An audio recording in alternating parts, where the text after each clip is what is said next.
apa saja ibadah yang Bapak Ibu kerjakan, apa saja. Kayak sholat 5 waktu, yang wajib-wajib ya misalnya. Kemudian apalah bakti sama orang tua, yang wajib-wajib.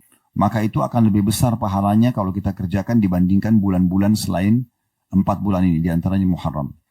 Puasa hari Asyura atau tanggal 10 Muharram, sesungguhnya aku memohon kepada Allah agar ia menghapus dosa-dosa setahun yang sebelumnya. Tapi ada penekanan Nabi SAW menyuruh untuk puasa Asyura. Dan kalau ada penekanan begini, puasalah, kerjakanlah, ya, rutinkanlah, itu berarti menandakan dia sifatnya atau hukumnya sunnah muakkadah. Sunnah yang sangat ditekankan. Bulan Muharram punya banyak keutamaan, ya, secara khusus tentunya karena dia salah satu dari 4 bulan yang dimuliakan.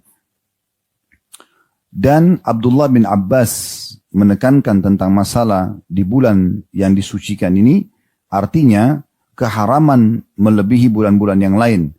Pada bulan-bulan ini dosa-dosa akan lebih besar hukumannya dan perbuatan kebaikan akan lebih besar pahalanya. Ya, seperti itu. Nah, bulan Muharram ini sendiri disebutkan apa saja ibadah yang Bapak Ibu kerjakan, apa saja. Kayak sholat 5 waktu, yang wajib-wajib ya misalnya. Kemudian apalah bakti sama orang tua, yang wajib-wajib. Mungkin para ibu-ibu taat sama suaminya selama bukan kemaksiatan, menjalankan tugas mendidik anak misalnya ya, menjaga keamanan, tidak mengganggu orang lain, hal-hal yang diwajibkan.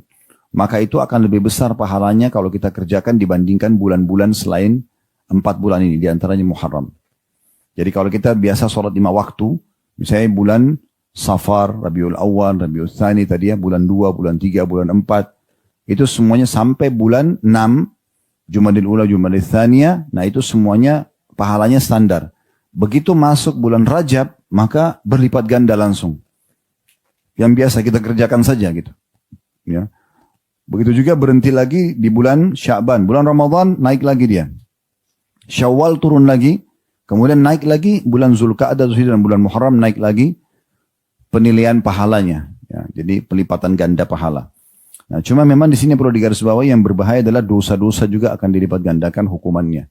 Ya, jadi memang ini akan ada pelipat gandaan hukuman.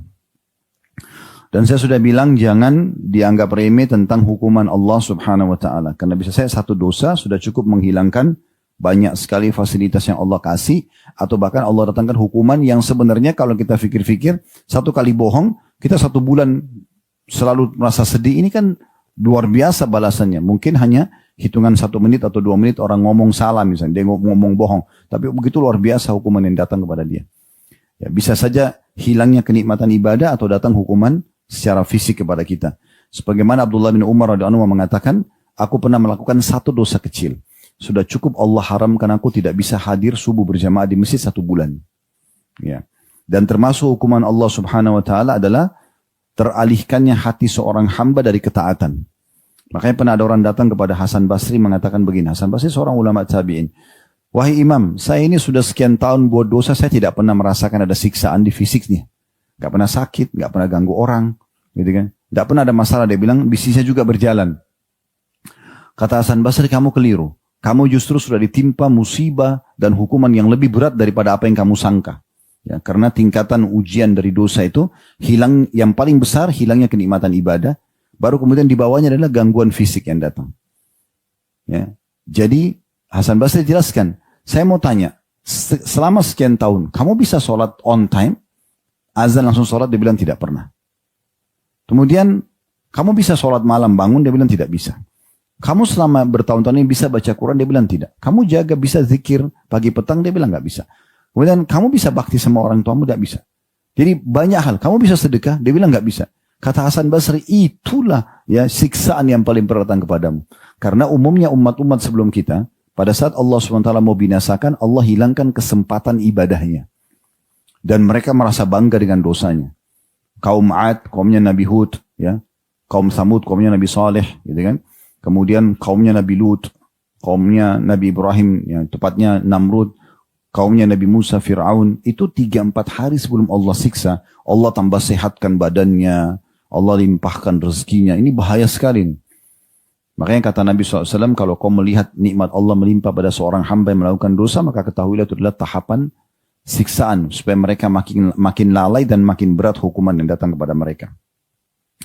Baik, di bulan Muharram ini, selain kita disuruh tinggalkan dosa, juga kita dianjurkan untuk memperbanyak ibadah. Yang wajib kita kerjakan seperti biasa, tapi kita ada tambahan ibadah-ibadah yang lainnya. Ya, yang sifatnya sunnah lebih diperbanyak. Kayak sedekah, baca Quran, zikir, dan seterusnya. Cuman karena kita dibahas tentang bab kita puasa, maka yang dibahas adalah puasa di bulan Muharramnya. Baik, saya akan bacakan ya tentang masalah perintah puasa di bulan Muharram ini. Hadis pertamanya di halaman 338 dari buku kita ya, di bab ke-6. Hadis pertama dengan sanad sahih urutan 1015 dari awal belajar berbunyi, dari Abu Hurairah radhiyallahu anhu, dia berkata, Rasulullah sallallahu alaihi wasallam bersabda, afdalus siyami ba'da Ramadhan syahrullahil muharram wa afdalus salati ba'da al-faridah salatul lail. Sebaik-baik puasa setelah Ramadan adalah puasa di bulan Allah Muharram. Dan sebaik-baik solat setelah solat fardu adalah solat malam. Adalah solat malam. Hadis ini diriwayatkan oleh Imam Muslim. Hadis ini ya, bisa diambil faedah darinya, beberapa faedah. Yang pertama, adanya ibadah itu bertingkat-tingkat, diistilahkan dengan afdal. Ya. Nah, kalau Bapak Ibu dengar kata-kata afdal, misalnya dari dai, dari ulama kita, ini lebih afdal, ini lebih afdal. Nah, ini atau Bapak Ibu lagi bertanya kepada seorang alim, tanyakan mana yang lebih afdal.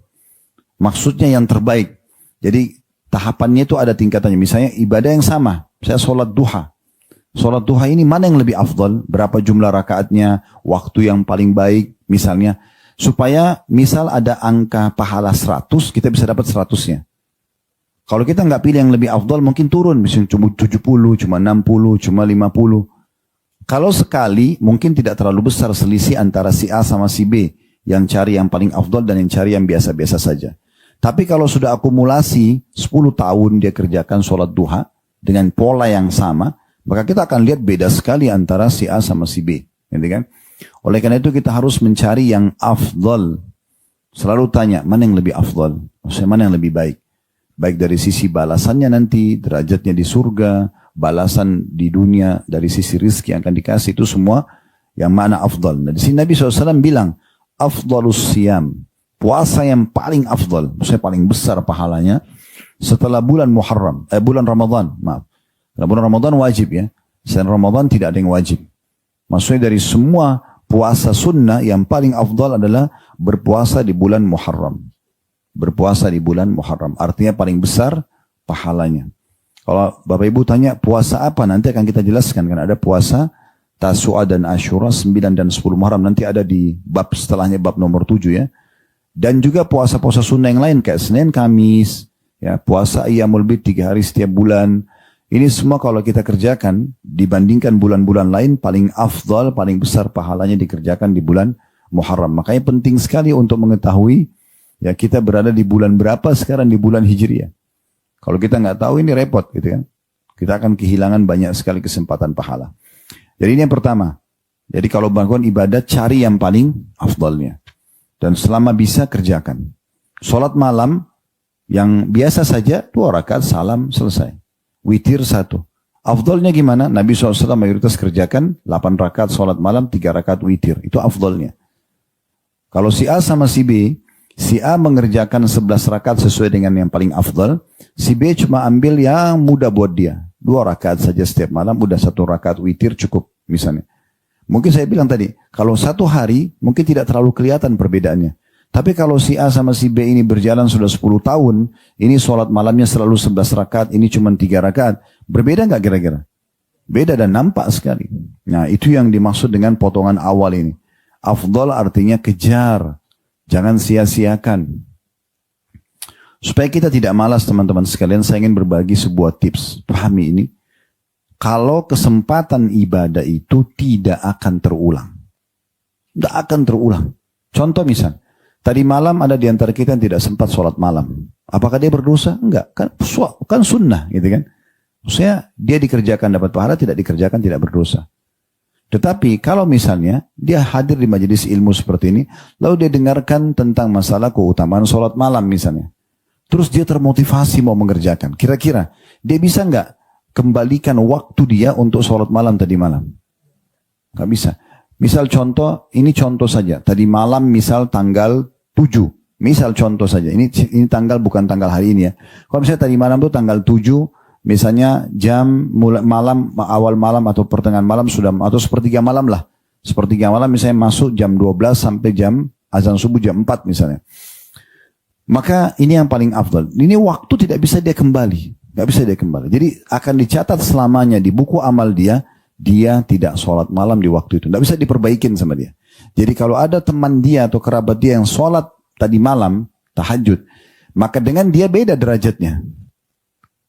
Apakah dia bisa mengejar sholat-sholat mereka datang? Itu urusan dia akan coba kerjakan. Tapi hari ini, tadi malam dicatat tidak ada sholat malam. Nah, itu tidak bisa diperbaikin. Contoh yang lain misalnya, orang mau sholat berjamaah di masjid. Antara orang yang sebelum azan sudah siap-siap, kemudian dia ke masjid, dia masuk azan, udah. Dia masih bisa sholat qobliyah, dia berdoa mustajab antara azan dan iqamah, tidak kehilangan takbiratul ihram pertama imam. Oke, dia masuk lah. Ini yang afdalnya. Ada orang datang, begitu dengar azan, dia baru wudu. Sehingga ketinggalan sholat qobliyah. Ketinggalan kesempatan berdoa ijabah yang mustajab. Kemudian bisa saja ketinggalan juga takbiratul ihram imam. Karena imam begitu Allahu Akbar, orang kalau ngikuti dari belakang Allahu Akbar, malaikat sudah catat pahalanya tuh. Karena sudah mulai berjamaah dia. Iftitahnya. Kalau ada orang datang pas waladhdallin amin. Dia takbir Allah Akbar. Dia kehilangan iftitah, kehilangan takbiratul ihram pertama imam, kehilangan iftitah, kehilangan al-fatihah. Ini sudah beda pahalanya dengan orang yang awal. Dan uniknya tidak bisa diperbaikin. Jadi orang yang sudah tiba waladhdallin misalnya, dia nggak bisa bilang sama imam kembali dong ke awal. Saya ingin supaya malaikat catat. Tidak bisa. Sampai hari kiamat, hari itu dicatat dia kehilangan takbiratul ihram pertama imam. Tidak bisa diperbaiki. Jadi peluang ibadah itu nggak bisa terulang. Bisa kita kerjakan untuk kedepannya, tapi yang sudah lewat nggak bisa diperbaiki. Beda dengan dosa ya. Kalau kita buat pelanggaran agama, misalnya ada orang buat dosa, naudzubillah 3 tahun, 4 tahun, 5 tahun, 50 tahun dia buat dosa. Satu hari setelah itu, misalnya di tahun 51 dia taubat, hitungan menit dia nasuha, dia tulus, bersih dosanya. Udah selesai. Dia nggak akan dihukum sama Allah. Tapi bedanya dia sama orang yang justru sibuk ibadah, dia tidak buat dosa, maka beda di derajat nanti di surga. Itu tidak bisa diperbaiki. Itu tidak bisa diperbaiki. Jadi tentukan sebelum terlambat, sebelum ajal datang, derajat-derajat tinggi di surga yang bisa kita raih. Ya, di hari kiamat itu ada 3 golongan yang menyesal. Yang pertama adalah orang-orang kafir, orang munafik, dan orang musyrik. Kenapa mereka tidak beriman di masa di dunia?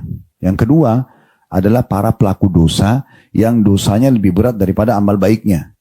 Dosanya 100, amal baiknya 90. Masuk neraka dulu. Dicuci dulu yang 10 itu. Allahu a'lam berapa lama, gitu kan? Ini juga nyesal dia. Coba dulu saya tobat ya. Satu aja. Misalnya dosanya 100, amalnya 101. Masuk surga. Tapi telat, nggak bisa lagi. Nah, yang ketiga yang kita garis bawahi. Ada orang-orang yang nanti masuk surga, tapi dia juga masih nyesal. Udah masuk surga. Kenapa? Karena dia lihat orang-orang dapat derajat yang tinggi, yang dulu sama dengan dia umurnya. Mungkin tetangganya, mungkin kerabatnya. Tapi ibadahnya lebih afdal. Cuma nggak bisa diperbaiki lagi. Udah nggak bisa. Dia cuma bisa lihat saja. Makanya Nabi SAW mengingatkan, memotivasi umatnya sambil mengatakan, demi zat yang jiwaku dalam genggamannya. Waktu itu Nabi SAW lagi jalan dengan para sahabat dan langit lagi terang dan bintang lagi gemerlapan. Lagi terang sekali langit. Kata Nabi SAW, kalian lihat bintang-bintang itu? Kata para sahabat, iya. Kata Nabi SAW, demi zat yang jiwa Muhammad dalam genggamannya, nanti di surga kalian akan lihat dari istana kalian, ada istana-istana ahli surga seperti kalian lihat bintang-bintang itu. Jauh sekali jaraknya dari kalian. Dan kalian cuma bisa lihat cahaya terang. Kalian tidak tahu fasilitas sana seperti apa. Tapi jelas lebih baik daripada kalian. Maka para sahabat mengatakannya, Rasulullah, apakah yang anda maksud itu adalah istananya para nabi-nabi dan rasul? Kata Nabi SAW, tidak demi Allah. Itu adalah istana orang-orang soleh dari umatku. Mereka akan dapat di sana. Cuman penentuannya sekarang. Bukan di akhirat. Kalau di akhirat kita baru bisa tentuin, ya Allah saya mau derajat itu. Kan enak. Tapi saya tidak. Ditentukan sekarang. Jadi hati-hati sekali, ini poin penting ya. Dia sangat sensitif, harus difahami. Kalau peluang ibadah tidak bisa terulang. Dan di saat kita kerjakan yang terbaik. Karena tidak bisa terulang. Ini sulit sekali. Dan pada saat luput satu kali, luputlah selamanya. Baik kita luput kerjakan atau luput afdaliyahnya. Ya, ini yang dimaksud dalam potongan awal hadis ini. Baik, kemudian yang kedua, adanya, ini pelajaran yang kedua, faedah kedua ya. Adanya keterangan bahwasanya puasa yang paling baik adalah Ramadan. Ya, tentu di sini karena yang paling afdal setelah Ramadan adalah Muharram ya. Tapi ada keterangan juga di sini bahwasanya puasa yang paling baik adalah Ramadan. Oleh karena itu fokus kepada hal-hal yang wajib lebih daripada yang sunnah, gitu kan? Kalau amal sunnah aja kita harus kejar, misalnya sholat malam maksimal, sholat duha maksimal, baca Quran, maka yang wajib harus lebih maksimal. Jangan sampai ikan paus luput, ikan teri dapat. Ada orang begitu, sholat malam iya, tapi subuhnya kebablasan. Nah ini keliru juga, gitu kan? Harusnya dia bisa mengatur semuanya, karena sholat subuh itu ibarat ikan paus, sholat malamnya cuma ikan teri. Ya, ini jangan sampai luput. Makanya kata Nabi SAW dalam hadis qudsi, Allah berfirman, sesungguhnya tidak ada yang lebih aku cintai dari apa yang hambaku lakukan dibandingkan apa yang aku wajibkan pada mereka. Kemudian baru Allah mengatakan, dan seorang hamba terus dekatkan diri kepadaku dengan amal sunnah sampai aku mencintainya.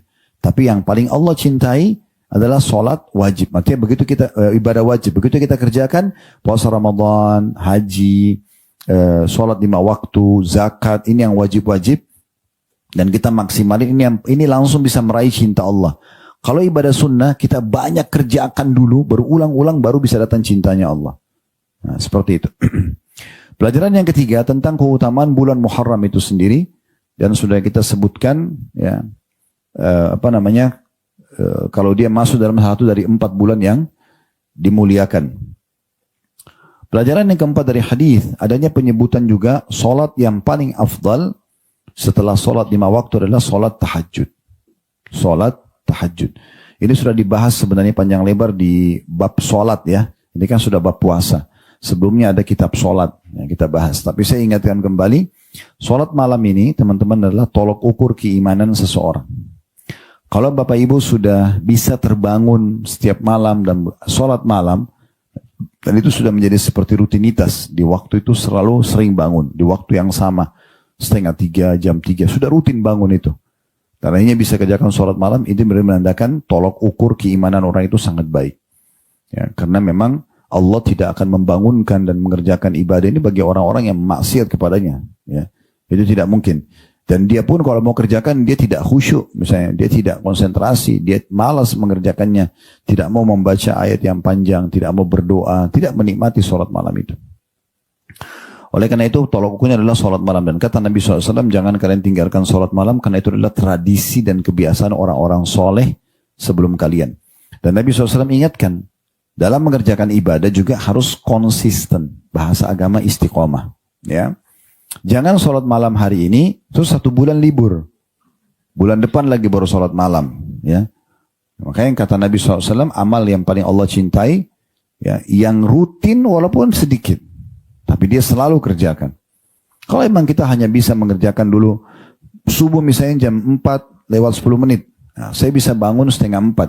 Atau saya bangun mungkin jam 4 kurang seperempat. Oke, saya cuma bisa kerjakan 2 rakaat dulu. Tidak apa-apa. Tapi konsisten kan. Sebenarnya target seminggu begitu. Atau 2 minggu. Setelah itu pekan ketiga saya harus bisa nambah nih. Jangan 2 rakaat lagi tapi 4 rakaat. Terus begitu sampai saya dapat maksimal 11 rakaatnya. Setelah 11 rakaat istiqomah, konsisten dijaga. Itu yang penting. Untuk menjadi juara 1 di sekolah atau juara 1 dalam perlombaan, itu semua orang bisa dapat. Tapi mempertahankan juara 1 atau ranking 1 itu butuh perjuangan. Itu namanya istiqomah. Ya. Ini yang dimaksud dengan sholat malam itu adalah sholat yang paling afdal. Ya. Dan itu sudah menjadi kebiasaan orang-orang soleh sebelum kita. Mereka selalu menjaga sholat malamnya. Dan Aisyah mengatakan radhiyallahu anha dalam sebuah riwayat yang sahih, jangan kalian tinggalkan sholat malam, karena baginda Nabi SAW selalu mengerjakannya setiap malam. Dan kalau beliau betul-betul dalam kondisi letih, ya atau memiliki kelemahan di fisik, misalnya lagi malas misalnya, maka Nabi SAW tetap kerjakan walaupun dalam kondisi duduk. walaupun dalam kondisi duduk, tetap dikerjakan. Ya, karena kan sholat sunnah itu Bapak Ibu boleh kerjakan berdiri, boleh duduk, ya, walaupun tidak ada uzurnya ya. Kalau sholat wajib kan duhur misalnya, kita wajib berdiri kan, karena Allah mengatakan wa aqimus sholat, dirikan sholat, kerjakan dalam berdiri. Kapan orang boleh duduk? Kalau dia tidak mampu berdiri, kakinya sakit, ya, apa sekarang boleh duduk. Kalau nggak bisa duduk, baru dia boleh berbaring. Kalau baring pun tidak bisa bergerak tubuhnya, maka dengan isyarat mata atau semampunya, gitu kan. Tapi kalau sholat sunnah boleh, walaupun kita sehat, boleh berdiri, boleh duduk. Cuma bedanya kalau orang sholat duduk, pahalanya setengah orang berdiri. Ya, tapi boleh saja. Sholat sunnah gitu kan. Oleh karena itu biar lagi di pesawat, safar, tetap sholat malam. Gitu kan. Lagi di mobil, lagi di kereta. Ya, itu yang penting untuk dikatakan. Karena ini adalah ibadah yang paling afdal. Baik, kita masuk hadis kedua. Dalam bab ini dengan sanad atau sahih di ghairihi menjadi sahih karena dikuatkan dengan riwayat-riwayat lain. Urutan 1016 dari awal belajar berbunyi dari Jundab bin Sufyan radhiyallahu anhu, dia berkata Rasulullah SAW bersabda inna afdalas salati ba'dal mafrudatis salatu fi jawfil lail wa afdalus siyami ba'da Ramadan syahrullahi alladhi tad'unahul muharram. Sesungguhnya sebaik-baik solat setelah solat fardu adalah solat di tengah malam. Dan sebaik-baik puasa setelah Ramadan adalah puasa di bulan Allah yang kalian namakan Muharram. Hadis ini diriwayatkan oleh An-Nasai juga At-Tabarani dengan sanad yang baik atau sanad yang sahih. Riwayat ini mirip dengan tadi ya, cuma dia berbalik saja. Kalau riwayat nomor 1, puasa dulu yang disebutkan, ya bahwasanya puasa yang paling afdal setelah Ramadan adalah puasa bulan Muharram, baru kemudian sholat. Ya. Artinya sholat yang paling afdal setelah sholat wajib 5 waktu adalah sholat malam. Kalau riwayat yang kedua dibalik saja. Disebutkan sholat dulu. Sholat yang paling afdal setelah sholat wajib adalah sholat malam. Dan kemudian yang kedua baru disebutkan yang paling afdal setelah puasa Ramadan adalah puasa yang kalian namakan bulan Muharram. Jadi mirip kurang lebih penjelasannya dengan hadis sebelumnya. Kita langsung masuk ke bab nomor 7. Tentang jenis puasa yang dianjurkan di bulan Muharram, yang dikenal dengan puasa Ashura. Diambil dari kata-kata Asyarah, yang berarti 10, tanggal 10 Muharram. Ya, tanggal 10 Muharram.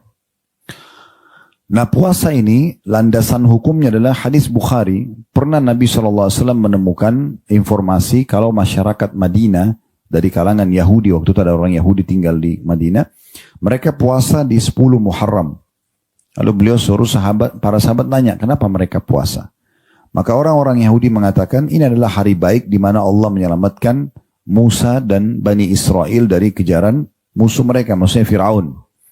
Sehingga Musa pun berpuasa pada hari ini. Jadi Nabi Musa puasa di tanggal 10 Muharram. Kata Nabi SAW, aku lebih berhak meneladani Musa daripada kalian wahai kaum Yahudi. Maka Nabi SAW pun berpuasa hari itu dan memerintahkan semua muslimin untuk berpuasa. Ya. Jadi hadits ini landasannya kenapa ada puasa Ashura, ya.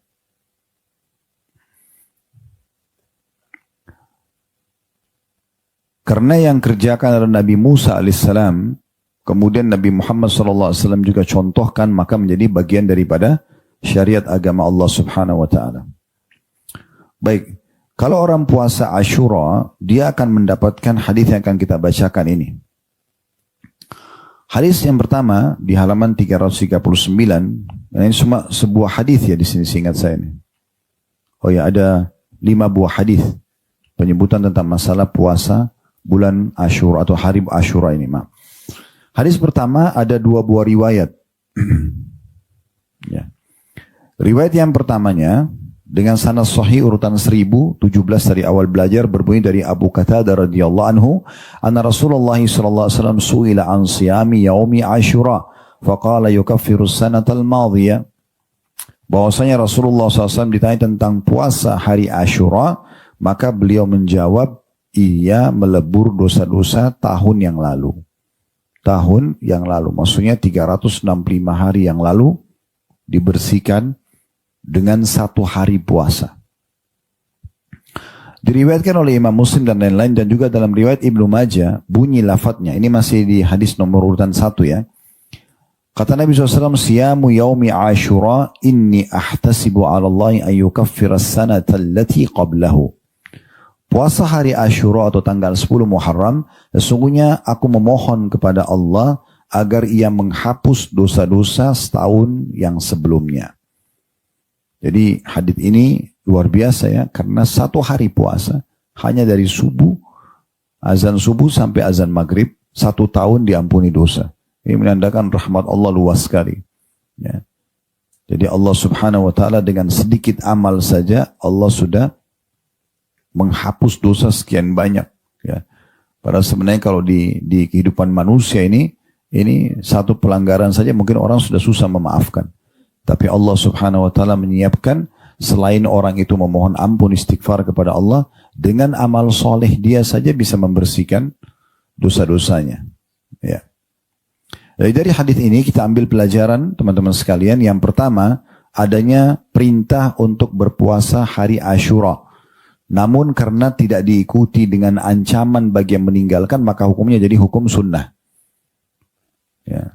Dari mana kita bisa bedain ini perintah wajib, ini perintah sunnah?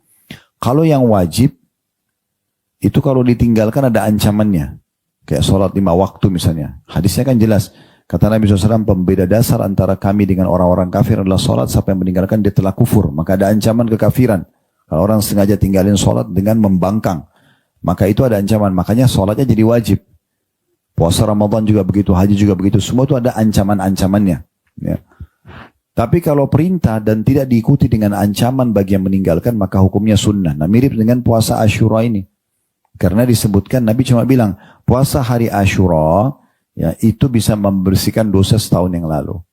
Tapi nggak ada penyebutan, dan yang tidak mengerjakan akan dihukum misalnya, tidak ada. Maka dia hukumnya jadi sunnah. Kemudian yang kedua tentang keutamaan puasa hari Ashura, sehari itu bisa membersihkan dosa-dosa setahun yang lalu. Ya, jadi ini bukan, ini kalau kita mau bicara tentang masalah adilnya, harusnya puasa sehari membersihkan dosa 1 hari juga. Tapi tidak seperti begitu hukum di sisi Allah SWT. 1 hari puasa bisa membersihkan 1 tahun dosa. Ini bahkan lebih sedikit kalau mau dibandingkan dengan puasa Arafah ya. Kita sudah jelaskan pada bab yang lalu itu. Tentang puasa hari Arafah tanggal 9 Zulhijjah. Ya. Maka ini bisa membersihkan dosa setahun yang lalu dan setahun akan datang. Hanya dengan sehari puasa. Baik, hadis kedua dalam bab ini dengan sanad sahih urutan 1018 dari awal belajar berbunyi dari Ibnu Abbas radhiyallahu anhu anna Rasulullah sallallahu alaihi wasallam shama yauma Ashura wa amara bisiyami. Bahwasanya Rasulullah SAW berpuasa hari Ashura dan beliau memerintahkan agar muslimin berpuasa padanya. Hadis riwayat Bukhari dan Muslim. Sama ya, jadi karena tidak ada ancaman berarti menandakan dia hukumnya sunnah. Tapi ada penekanan Nabi SAW menyuruh untuk puasa Ashura. Dan kalau ada penekanan begini, puasalah, kerjakanlah, ya, rutinkanlah, itu berarti menandakan dia sifatnya atau hukumnya sunnah muakkadah. Sunnah yang sangat ditekankan. Ya, agar setiap muslim tidak menyia-nyiakannya. Hadis ketiga, yang dalam bab ini dengan sanad sahih urutan 1019 dari awal belajar.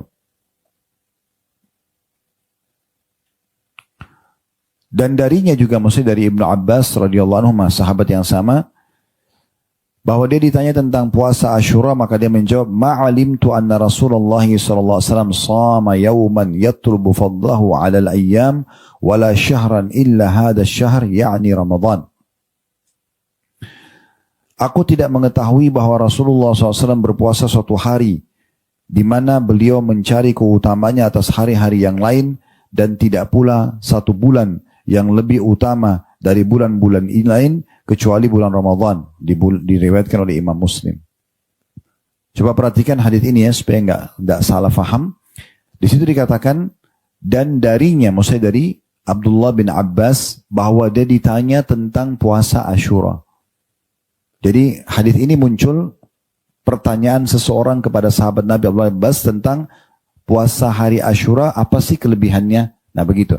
Maka beliau menjawab, aku tidak mengetahui bahwa Rasulullah SAW berpuasa suatu hari di mana beliau mencari keutamaannya atas hari-hari yang lain. Ya, maksudnya saya tidak pernah lihat Nabi mengejar secara khusus, mengingat buat diri beliau dan mengingatkan orang lain agar menjaga, ya, dibandingkan semua jenis puasa. Kalau dibandingkan dengan puasa yang lain, dibandingkan dengan puasa hari Ashura. Maksudnya saya tidak pernah melihat Nabi SAW secara khusus selalu mengingatkan buat dirinya dan mengingatkan orang lain lebih daripada puasa Ashura. Puasa yang lain ya beliau Senin Kamis puasa, Ayyamul Bid puasa.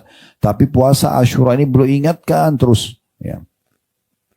Begitu juga dengan bulan Ramadan. Kata beliau, tidak ada yang lebih utama secara satu bulan puasa dibandingkan dengan puasa Ramadan. Ya, hadis ini riwayat Muslim dan sebagian juga menyebutkan diriwayatkan oleh Imam Bukhari. Kemudian hadis nomor 4 dalam bab ini dengan sanad hasan di ghairi menjadi hasan karena dikuatkan dengan riwayat-riwayat lain. Urutan 1020 dari awal belajar berbunyi dan juga darinya, maksudnya dari sahabat yang sama Abdullah bin Abbas radhiyallahu anhu, anna Nabiya sallallahu alaihi wasallam lam yakun yatawakha fadla yaumin ala yaumin ba'da Ramadan illa Ashura. Bahwa Nabi SAW tidak mencari keutamaan suatu hari atas hari yang lainnya setelah Ramadan kecuali Ashura.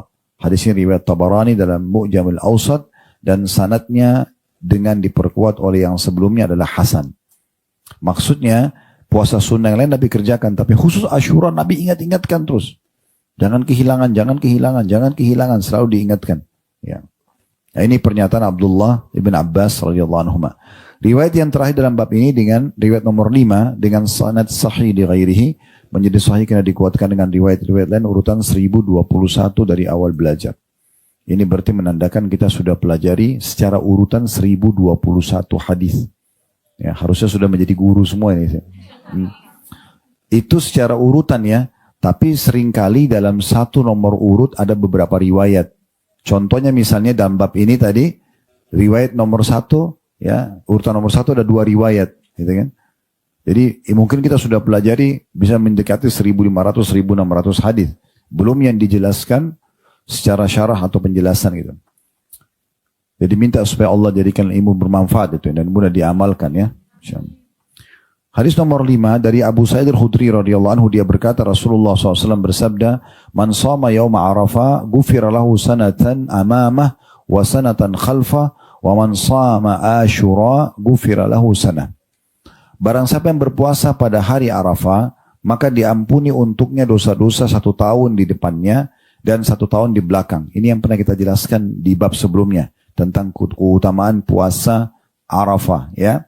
1 tahun yang lalu, 1 tahun akan datang diampuni. Lalu kata Nabi SAW, dan puasa hari Ashura, atau barang siapa yang puasa pada hari Ashura 10 Muharram, maka diampuni 1 tahun. Ya. Hadis riwayat At-Tabarani dengan sanad hasan. Lalu dikatakan dan ia juga akan hadir di bab nomor 5, di hadis nomor 4. Ya. Atau sudah lewat ya, di bab nomor 5, hadis nomor 4.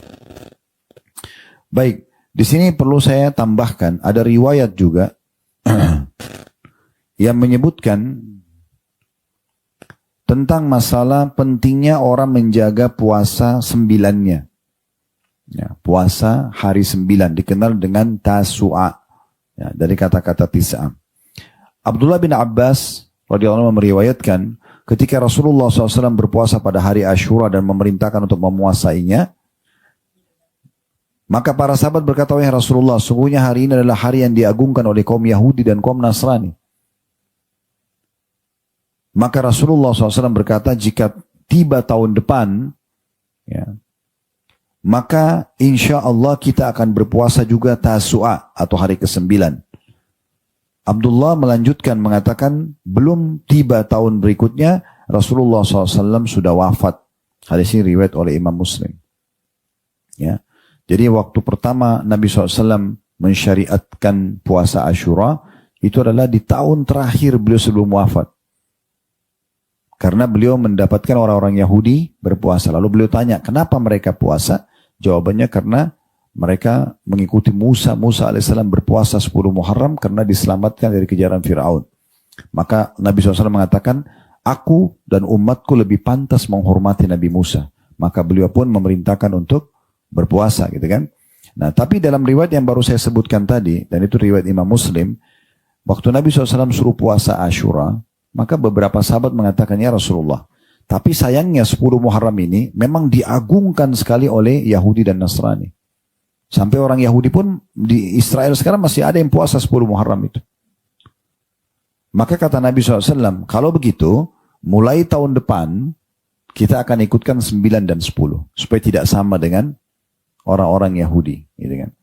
Nah kata Abdullah bin Abbas, dan pada tahun berikutnya, Nabi SAW sudah meninggal. Maksudnya Nabi belum sempat puasa 9 dan 10, tapi beliau memerintahkannya. Tujuannya kata ulama adalah agar membedakan diri kita dengan orang-orang Yahudi. Asy-Syafi'i dan para sahabatnya, atau Imam Syafi'i, Imam Ahmad, ya, dan Imam Ishaq mengatakan disukai atau diperintahkan puasa hari ke-9 dan ke-10 sekaligus. Karena Nabi SAW berpuasa hari 10 dan bertekad kalau masih hidup tahun depan akan menambah dengan 9. Dan hikmah-hikmahnya cukup banyak. Di antaranya kata Imam Nawawi rahimahullah adalah untuk menyelisihi kaum Yahudi, ya, karena mereka puasa tanggal 10, dan ini menandakan memang kita harus berbeda dengan mereka, ya. Apa yang merupakan tradisi mereka nggak boleh kita ikut-ikutan, ya. Kita harus tinggalkan, kita harus berbeda. Sampai di masa Nabi SAW pernah orang-orang Yahudi nyisir rambut mereka dengan model tertentu. Nabi suruh sahabat berbeda sisirannya dengan mereka, gitu kan. Jadi harusnya kita berselisih dengan mereka. Jadi jangan malah bangga-bangga dengan mengikuti dan mencontohi mereka, ya. Itu penting sekali. Ya, sekaligus juga di masa-masa sekarang semampu kita selain berdoa, kita usahakan memboikot produk-produk mereka, ya. Ya, kita tinggalkan produk-produk itu demi untuk menolong saudara-saudara kita di sana. Jadi bukan mengharamkan, ya. Jangan difahami, oh boikot berarti kenapa diharamkan apa yang Allah halalkan. Tidak, sama sekali. Selama mereka orang-orang non-muslim itu memproduksi produk yang halal, yang dalam agama kita halal, dan mereka tidak gunakan untuk memerangi umat Islam, tidak masalah. Tapi kalau mereka gunakan untuk memerangi umat Islam, itu berarti tidak boleh. Ya, walaupun kita suka dengan produk itu, ya kita tinggalkan. Dan insya Allah kita cari yang lain. Walaupun kita harus membeli dari orang non-muslim yang lain, ya, yang memang tidak memerangi Islam, kalau umat Islam belum memiliki produk itu. Kemudian, ya saya tidak sebut itemnya, Bu. Ya. Jadi item itu kita tinggal lihat di medsos cukup banyak sekarang, ya. Jadi tinggal dilihat. Saya tidak perlu menyebutkan itemnya karena itu butuh punya kesadaran sendiri. Kalau kita mau sebutin ada ratusan item, gitu kan. Ya. Kemudian juga di antara hikmah kata Imam Nawawi rahimahullah untuk memperbanyak ibadah di bulan Muharram, karena tadi dia puasa yang paling afdal. Kalau Nabi cuma suruh tanggal 10, berarti tanggal 10 saja. Tapi karena Nabi buka pintu tanggal 9, berarti kita bisa memperbanyak di bulan Muharram yang tadinya memang lebih afdal orang puasa di saat itu. Nah, itu diantara hikmah. Kemudian yang ketiga kata beliau, kehati-hatian. Karena di sebagian wilayah kan ada perbedaan tanggal hijriah. Kayak kita biasa, ya, Saudi lebaran lebih dulu, kita telat, kan itu gitu. Jadi kalau ada 9-10, ternyata kita puasa tanggal 9-nya itu sudah masuk 10, sudah dapat. Ya, gitu. Karena kita sudah niatkan puasa di bulan Muharram. Jadi seperti itu gambarannya, walaupun lebih cenderung kata para ulama umumnya itu karena agar bertolak belakang dengan orang-orang Yahudi itu sendiri. Ya. Dan boleh secara hukum kalau ada orang hanya mau puasa Ashura saja, tanggal 10-nya saja. Tetapi saya bilang tadi, ya, afdalnya 9 dan 10. Dan kalau kita sudah bicara afdal, maka jangan disia-siakan. Itu poin penting. Afdal berarti kita harus kejar karena dia lebih besar pahalanya. Dan ingat tadi yang saya katakan, kaidah penting dalam masalah ibadah, sekali luput maka tidak bisa kita kejar lagi. Kalau tahun lalu kita cuma puasa Ashura, kita nggak puasa Tasu'a 9-nya, nggak dosa. Tapi orang yang sempat puasa 9 dan 10 lebih besar pahalanya, otomatis. Dan itu tidak bisa kita perbaiki. Nah ini selalu ingat itu. Oh ini kalau luput dari saya, misalnya ada lewat nih, ada orang miskin. Bapak Ibu bubar dari pengajian sini, ada orang miskin di pinggir jalan. Ada kesempatan kasih, jangan tunda. Udah nanti orang miskin depan aja. Mungkin setelah 2 meter kita meninggal, Allahu a'lam. Mungkin itu amal terakhir. Kasih dia sekarang. Mungkin dia yang Allah akan memang catatkan di buku amal kita, ini amal terakhir kita. Gitu kan? Ini juga sering saya jadikan sebagai pegangan hidup saya sendiri, Bapak Ibu sekalian. Kapan Allah berikan saya kesempatan ibadah, apapun itu, walaupun kecil gitu. Saya anggap itu amal terakhir, sehingga kita selalu maksimalkan. Dan Nabi SAW memang menggunakan metode itu ya. Beliau kalau mau mengimami sholat, seringkali beliau mengucapkan, Sallu sholatal muwadda'ah. Sholatlah kalian sholat yang perpisahan. Maksudnya anggap setelah salam meninggal. Sehingga kita selalu maksimalkan kehusyuannya. Ya, kalau seandainya dokter bilang begini, ya kalau umur ibu atau bapak ya tinggal setengah jam. Dan secara medis setengah jam sudah meninggal nih. Lalu kita masih hidup nih. Terus kita ada kesempatan sholat. Kira-kira bagaimana khusyuknya? Tahu ini sebentar lagi mau mati. Tapi sayangnya orang lebih banyak percaya sama dokter daripada Al-Quran dan Sunnah. Al-Quran dan Sunnah mengatakan orang mati tidak tunggu sakit. Jadi kita harus selalu menganggap diri kita ini setiap saat kita meninggal. Ya, makanya Hasan Basri mengatakan, wahai anak Adam, kau ini hanya hitungan saja. Hitungan 1 hari, 1 jam. Dan akan tiba saatnya nanti hitunganmu habis. Selesai. Ya, mau sehat, mau sakit, maka tidak ada lagi kesempatan untuk memperbaiki. Oleh karena itu jangan disia-siakan kesempatan ibadah ini tentunya. Dan juga perlu kita garis bawahi, kalau ada perintah seperti ini, walaupun dia jatuh di hari yang dilarang untuk puasa sendiri. Kayak misalnya kan kita dilarang puasa hari Sabtu sendiri. Ya, misalnya Bapak Ibu, terutama ibu-ibu kalau misalnya punya utang Ramadan, mau bayar nih. Jangan puasa hari Sabtu saja. Tapi boleh diikuti sehari sebelum atau sehari sesudahnya misalnya. Lebih aman hindari. Karena Nabi SAW mengingatkan itu. Dalam hadis yang sahihnya, hadis ini diriwayatkan oleh Imam Ahmad. Sebenarnya hadis ini dikatakan ya baik oleh Imam Ahmad, tapi Imam Al-Hakim mengatakan hadis ini sahih berdasarkan syarat Bukhari. Kata Nabi SAW, la tasumu yawmas sabti illa fima aftarada alaikum. Jangan kalian puasa hari Sabtu kecuali apa yang telah diwajibkan kepada kalian. Kayak tiba puasa Ramadan pas Sabtu ya kita puasa. Atau kena ayyamul bid 13, 14, 15 misalnya. Atau puasa Asyura pas kena Sabtu nggak masalah. Kita boleh puasa karena pas ada perintah. Yang tidak boleh itu kalau kita mau bayar utang tadi, tapi kita jadikan hari Sabtu yang kita pilih. Ya itu jangan, karena Sabtunya nggak boleh kita puasa, dilarang. Ya, sebagian athar juga menyebutkan termasuk hari Ahad. Karena hari Sabtu adalah hari rayanya Yahudi, hari Ahad adalah hari rayanya Nasrani. Maka kita tinggalkan hari ini khusus kalau kita puasa, kalau dia berdiri sendiri ya. Tapi kalau diikuti sehari sebelum, sehari sudah nggak ada masalah. Atau pas ada perintah. Kayak misalnya pas hari Asyura, hari Sabtu, nggak masalah.